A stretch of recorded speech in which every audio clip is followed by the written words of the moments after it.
کلمہ پاک بھی کتنا پیارا وظیفہ آپ کو پتا ہے؟ افضل الذکر، حدیث میں کہا گیا سب سے افضل ذکر کیا ہے؟ لا الہ الا اللہ۔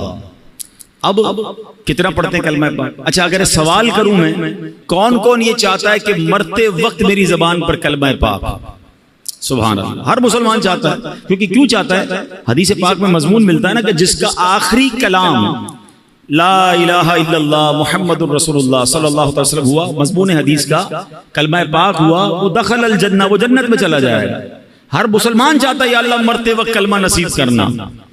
لیکن تھوڑا سا آپ کے دل کے دروازے پر دستک دے دیتا ہوں، زندگی میں کلمہ کتنی بار پڑھتے ہیں؟ اس پورے ہفتے میں کتنی بار کلمہ پاک پڑھا ہے؟ مرتے وقت سب نے پڑھنا ہے، تمنا ہے، زندگی میں نہیں پڑھنا ہے۔ اگر آپ پڑھو گے نہیں تو عادت کیسے بنے گی؟ آپ خود سوچیں نا، ایک ایک ہفتہ گزر گیا شاید 5-6 بار بھی کلمہ پاک نہیں پڑھا ہوگا، مہینہ گزر گیا ایک تسبیح پوری نہیں پڑھی ہوگی، حالانکہ افضل الذکر کہا گیا۔ تو پلیز کم از کم 100 دانے کی تسبیح کلمہ پاک کی پڑھ لیا کریں، ہر کلمے پر انشاءاللہ جنت میں درخت بھی لگا دیا جائے گا۔ اور اب ایک بزرگ کا کال نہیں بھولتا، بڑا پیارا کال تھا ان کا، وہ کہتے ہیں اپنی زبان کو کلمے کا عادی کر لو، کیونکہ مرتے وقت زبان بھاری ہو جاتی ہے۔ جب سکرات کا عالم ہوتا ہے نا، زبان سے نکلتا نہیں ہے کچھ۔ ویسے بھی دنیا میں بھی آپ کو کوئی بہت تکلیف ہو جائے، اللہ نہ کرے کوئی چوٹ لگ جائے، کوئی آپریشن ہو رہا ہو، کوئی کٹ لگ جائے، تو اتنی تکلیف ہوتی ہے کہ پھر بولنے کو جی نہیں چاہتا۔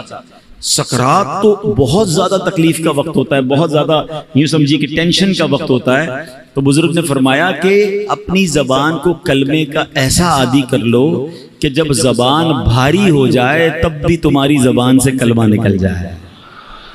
جو زندگی میں پڑھتا ہی نہیں اس کو مرتے وقت کلمہ کیسے نصیب ہوگا؟ خود سوچے نا۔